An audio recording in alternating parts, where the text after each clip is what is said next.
Houve um tempo em que no Brasil a fé podia existir, mas não podia ser vista. Igrejas sem cruz, sem placas, sem sino. Vem comigo que eu vou te contar essa história.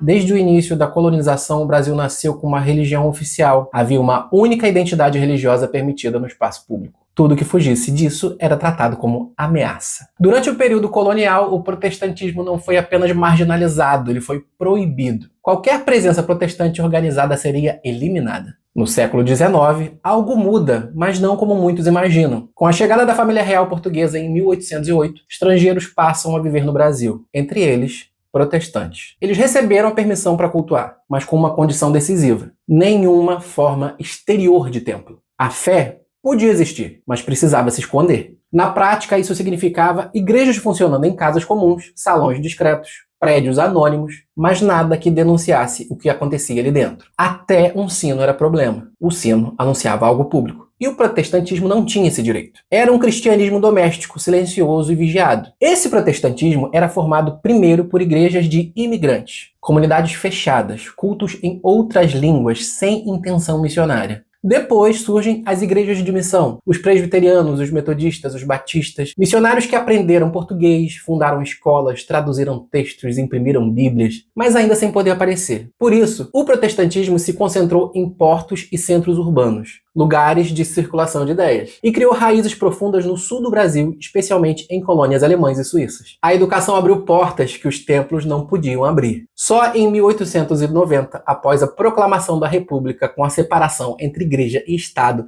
estabelecida por decreto, essa lógica se rompe. As igrejas passam a ter fachada, passam a ter nome, passam a ter presença pública. Hoje nós vivemos num Estado laico. Aqui, a fé pode aparecer, ela pode ser anunciada, pode ocupar o espaço público sem pedir licença ao poder. É um privilégio histórico. Enquanto isso, nesse exato momento, existem cristãos reunidos em salas fechadas, porões, galpões improvisados. Gente que não pode transmitir um culto, não pode anunciar um horário, não pode colocar um nome numa fachada. Não porque escolheram ser discretos, mas porque, em seus países, o evangelho ainda é visto como uma ameaça ao poder. Homens e mulheres que doam a própria vida para anunciar aquilo que aqui, muitas vezes, nós tratamos com indiferença. Eles não têm liberdade, nós temos. Eles precisam sobreviver. Nós precisamos decidir o que fazer com a liberdade que recebemos. A fé, que antes se escondia no Brasil, hoje pode se anunciar. E se ela não está sendo anunciada, o problema já não é a lei, é a responsabilidade. A história do protestantismo no Brasil não é só uma memória, é um lembrete. Liberdade não é ponto de chegada,